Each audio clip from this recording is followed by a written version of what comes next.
नमस्कार, कैसे हैं आप? आज हम जानेंगे कि डीमैट अकाउंट और ट्रेडिंग अकाउंट क्या होता है। सन 1996 से पहले जब भी हमें शेयर्स खरीदना होते थे तो हमें कैश पैसे लेकर स्टॉक एक्सचेंज जाना होता था और स्टॉक एक्सचेंज जाने के बाद हम एक दूसरे सेलर से मोल भाव करके शेयर्स खरीद लेते थे। हम सेलर को कैश पैसे दे देते थे और बदले में वो हमें शेयर्स की हार्ड कॉपी दे देता था। यह एक कठिन प्रक्रिया थी। ऑफलाइन शेयर खरीदना काफी कठिन हुआ करता था। हमें शेयर्स एक कागज के रूप में मिला करते थे जिसके काफी सारे नुकसान थे, जैसे कई बार कागज खराब हो जाते थे, कई बार कागज के गुम हो जाने का डर रहता था, वहीं कई बार हमें कागज चोरी हो जाने का डर भी रहता था।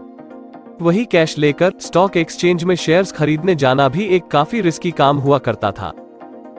इतनी सारी असुविधाओं को देखते हुए सन 1996 में इस पूरी प्रक्रिया को डिजिटलाइज्ड करने का फैसला किया गया। पहले यह सारी प्रक्रिया मटीरियलाइज्ड फॉर्म में हुआ करती थी, यानी एक कागज के रूप में हुआ करती थी।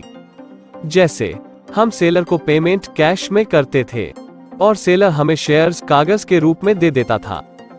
अब इस पूरी प्रक्रिया को डीमटीरियलाइज्ड कर दिया गया है, यानी डिजिटल कर दिया गया है। आइए इसे ठीक से समझते हैं। सेलर और बायर आज भी वही है, बस इनके काम करने का तरीका डिजिटल हो गया है। पहले जहां बायर साथ में कैश लेकर जाता था, अब वो बैंक अकाउंट का उपयोग करता है। वही सेलर जहां शेयर्स की हार्ड कॉपी लेकर जाता था, अब वो डीमैट अकाउंट का उपयोग करता है। डीमैट अकाउंट बना है शब्द डी प्लस मटीरियल से। डीमैट अकाउंट एक डिजिटल अकाउंट है। जिस तरह से हम बैंक अकाउंट में पैसे रखते हैं, ठीक उसी तरह डीमैट अकाउंट में शेयर्स रखे जाते हैं।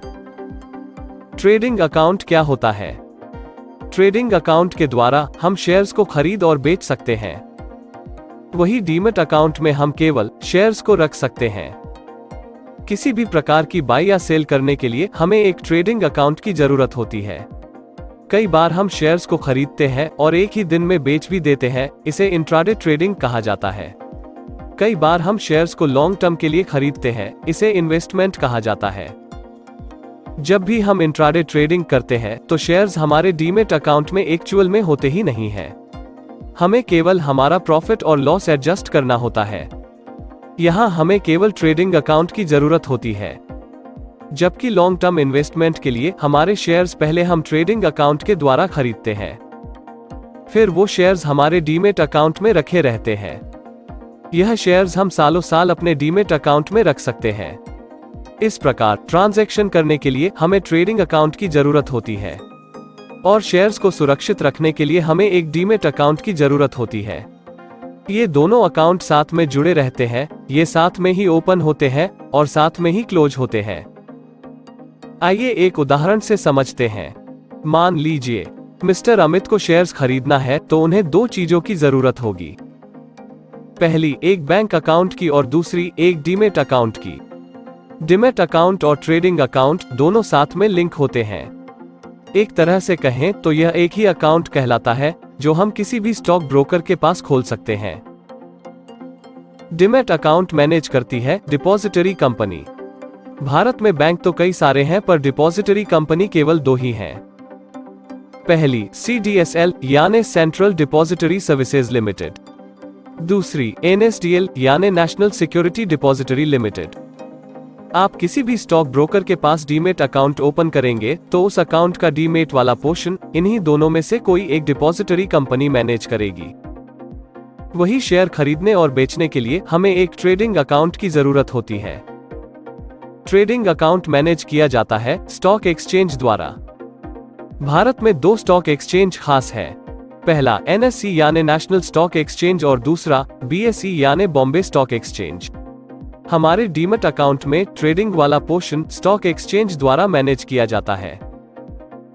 तो अब आप समझ गए होंगे कि डीमैट अकाउंट और ट्रेडिंग अकाउंट आपस में जुड़े हुए होते हैं, पर कहते हम डीमैट अकाउंट ही हैं।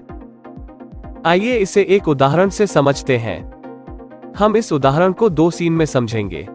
सीन 1, IPO एक प्राइमरी मार्केट कहलाता है। मान लीजिए मिस्टर अमित को शेयर्स खरीदना है तो उसे दो चीजों की जरूरत होगी। पहली एक बैंक अकाउंट, दूसरी एक स्टॉक ब्रोकर के पास खोला हुआ डीमैट अकाउंट। मिस्टर अमित अपने डीमेट अकाउंट द्वारा शेयर्स के लिए आईपीओ में अप्लाई करेंगे। अलॉटमेंट मिल जाने पर मिस्टर अमित कंपनी को पैसे अपने बैंक अकाउंट से ट्रांसफर कर देंगे और कंपनी शेयर्स को मिस्टर अमित के डीमेट अकाउंट में ट्रांसफर कर देगी। एक बात याद रहे, जब भी हम आईपीओ के थ्रू शेयर्स को खरीदते हैं तो हमें पेमेंट हमारे बैंक अकाउंट से करना होती है, क्योंकि आईपीओ में हम शेयर्स डायरेक्ट कंपनी से खरीदते हैं। वहीं दूसरी ओर जब हम शेयर्स को स्टॉक एक्सचेंज से खरीदते हैं तो हमें पेमेंट हमारे ट्रेडिंग अकाउंट में जमा पैसों से करनी होती है, क्योंकि वहां हम शेयर्स एक दूसरे इन्वेस्टर से खरीदते हैं। सीन 2, स्टॉक एक्सचेंज एक सेकेंडरी मार्केट कहलाता है। मान लीजिए मिस्टर अमित को शेयर्स मिस्टर विवेक से खरीदना है, तो उन्हें यह शेयर्स स्टॉक एक्सचेंज के थ्रू खरीदना होंगे। स्टॉक एक्सचेंज एक सेकेंडरी मार्केट होता है। यहाँ हम शेयर्स एक दूसरे इन्वेस्टर से खरीदते हैं। इस केस में मिस्टर अमित को पहले अपने बैंक अकाउंट में से कुछ अमाउंट अपने ट्रेडिंग अकाउंट में जमा करने होंगे।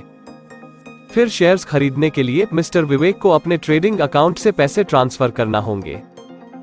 उसके बाद यह शेयर्स मिस्टर अमित के डीमैट अकाउंट में ट्रांसफर हो जाएंगे।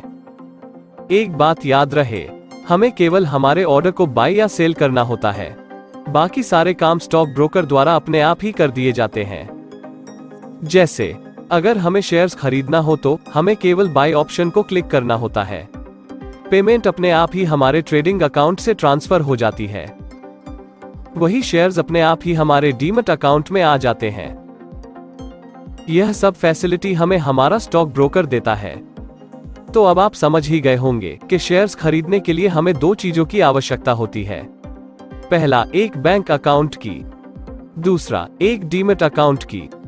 जब भी हमें आईपीओ के द्वारा शेयर्स खरीदने हो तो हमें बैंक अकाउंट की जरूरत होती है। वही जब हमें शेयर्स एक दूसरे इन्वेस्टर से खरीदना हो तो पैसे हमारे ट्रेडिंग अकाउंट से ट्रांसफर हो जाते हैं और शेयर्स हमारे डीमैट अकाउंट में आ जाते हैं। आज के लिए बस इतना ही। आने वाले वीडियो में हम आपको लाइव ट्रेडिंग भी करना सिखाएंगे।